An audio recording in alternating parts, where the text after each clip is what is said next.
जम्मू कश्मीर में असेंबली के चुनाव कब तक होंगे, ये सवाल लगभग सभी पूछ रहे हैं। अगर जम्मू कश्मीर सरकार की एंटी एनक्रोचमेंट ड्राइव और उसके बाद प्रॉपर्टी टैक्स की इन दो फैसलों को देखा जाए तो शायद जम्मू कश्मीर में असेंबली के चुनाव जल्दी नहीं होंगे। लेकिन दूसरी तरफ जिस तरीके से एंटी एनक्रोचमेंट ड्राइव को भी जम्मू कश्मीर की सरकार ने रोका है और प्रॉपर्टी टैक्स पर भी आम लोगों से संवाद करने की बात की है, इशारा इस ओर है कि शायद कोई असमंजस की स्थिति है और आने वाले कल में शायद नई दिल्ली जम्मू कश्मीर में असेंबली के चुनावों को लेकर कोई फैसला करे,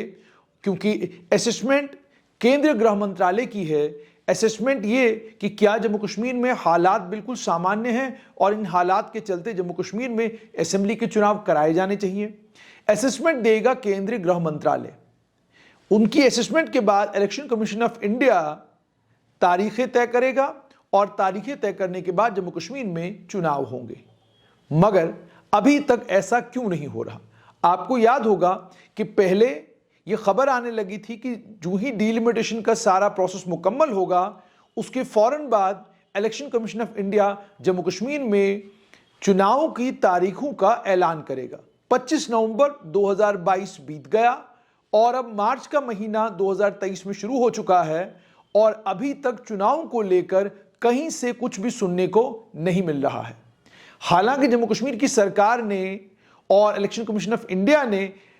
पांडुरंग पोल को जम्मू कश्मीर का चीफ इलेक्टोरल ऑफिसर तो नियुक्त कर दिया है, लेकिन उनकी नियुक्ति के बाद भी अभी तक चुनाव को लेकर कुछ भी सुनने को नहीं मिल रहा है। सूत्रों के हवाले से अब खबर यह आ रही है कि 15 मार्च तक केंद्र सरकार में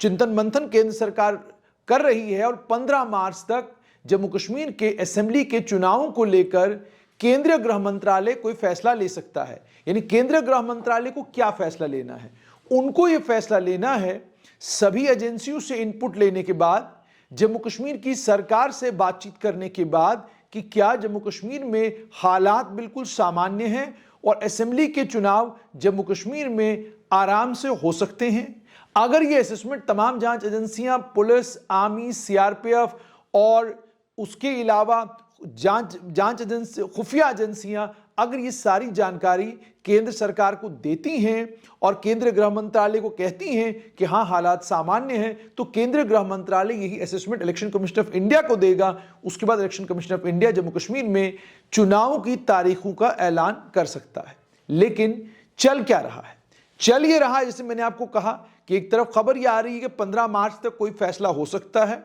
और दूसरी तरफ G20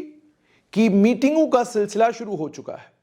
मार्च का महीना खत्म होने के बाद प्रशासन G20 को लेकर अप्रैल के महीने में, मई के महीने में व्यस्त रहेगा और जो ही मई का महीना खत्म होगा उसके बाद तैयारी होगी जम्मू कश्मीर में अमरनाथ यात्रा की।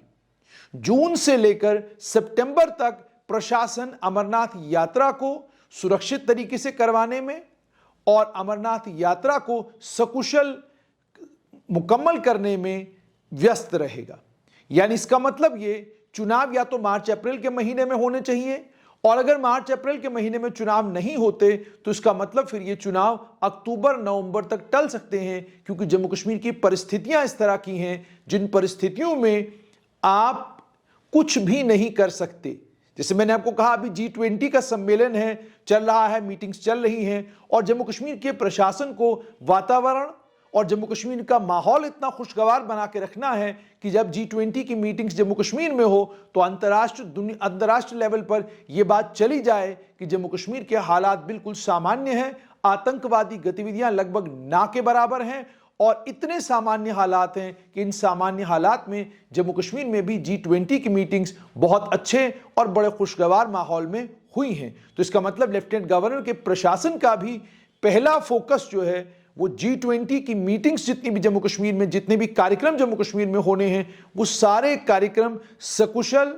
और बड़े अच्छे वातावरण में खत्म हो जाएं। तो इसका मतलब क्या? और उसके बाद जब अक्टूबर नवंबर की भी हम बात करते हैं तो जम्मू कश्मीर में म्युनिसिपैलिटी के चुनाव भी ड्यू हो जाएंगे और जम्मू कश्मीर में पंचायतों के चुनाव भी ड्यू हो जाएंगे। यानी आपको पंचायत के चुनाव भी कराने हैं, म्युनिसिपैलिटियों, म्युनिसिपल कॉरपोरेशनों, कमेटियों और काउंसिलों के चुनाव भी कराने हैं और उसके बाद असेंबली के चुनाव भी कराने हैं, तो सरकार करेगी क्या उस वक्त? अभी तक जो इशारे मिल रहे हैं या अभी तक जो कुछ सुनने को मिल रहा है उसमें लग ये रहा है कि पंचायत और म्युनिसिपैलिटी के चुनाव अपने तय समय पर हो सकते हैं। हालांकि इससे पहले खबर यह भी आई थी कि जो म्युनिसिपैलिटी और पंचायत के चुनाव हैं उन्हें प्रीपोन भी किया जा सकता है। लेकिन जैसे मैंने आपको कहा कि प्रॉपर्टी टैक्स का फैसला लेना और जो सरकार ने अभी दोबारा कहा है कि एंटी एनक्रोचमेंट ड्राइव दोबारा से शुरू होगी, साफ तौर पर इसका यह मतलब है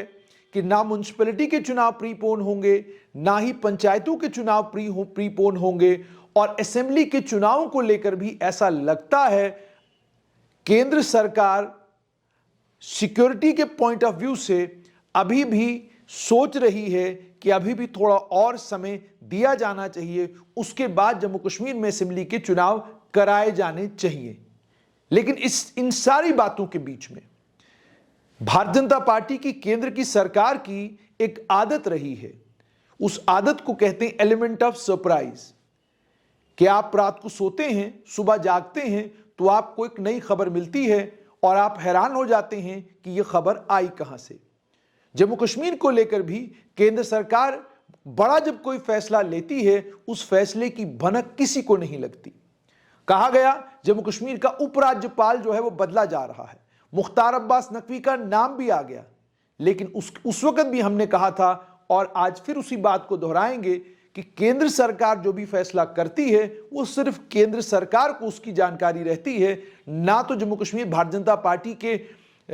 जनता पार्टी का जो यूनिट जम्मू कश्मीर में है ना उसको उसकी जानकारी, ना कोई और आदमी कहे कि उसको उसकी जानकारी रहती है। उसकी संभावनाएं लगभग ना के बराबर हैं। आप सिर्फ समीकरणों को देखकर ये कह सकते हैं कि मार्च का महीना शुरू हो गया, लेकिन जम्मू कश्मीर में चुनावों को लेकर अभी तक कहीं से कोई आवाज जिन संवैधानिक इंस्टीट्यूशन से आनी चाहिए थी वहां से कोई आवाज नहीं आई है। तो इसका मतलब, और मार्च आप जैसे जानते हैं शुरू हो गया है, मार्च के शुरू होने का मतलब हो गया कि अगर इलेक्शन कमीशन आज भी चुनावों को लेकर कोई घोषणा करता है तो अप्रैल और मई के महीने के लिए घोषणा करेगा। आज 4 मार्च है, इसका कतई भी यह मतलब नहीं कि आप 5 मार्च को प्रेस कॉन्फ्रेंस करते हैं और आपके चुनाव 5 अप्रैल से शुरू हो जाएंगे। जाहिर सी बात है नामांकन पत्र भरने में समय लगता है, उसके लिए आप अलग अलग कॉन्स्टिट्यूंसीज में लोगों को समय देते हैं, समय सीमा तय की जाती है, फिर चुनाव के लिए कितने चरणों में आपने चुनाव कराना है उन चरणों के बारे में सोचा जाता है कि उसके बीच में कोई और प्री ऑक्यूपेशन सरकार का नहीं होना चाहिए। और आप ये भी जानते हैं कि जम्मू कश्मीर जो है आतंकवाद ग्रस्त केंद्र शासित प्रदेश है, यहां पर अभी भी आतंकवादी गतिविधियां होती हैं। तो उन सारी चीजों को ध्यान में रखते हुए केंद्र सरकार की कोशिश यही रहेगी, ऐसा संभवतः लग रहा है कि G20 में कोई विघ्न न पड़े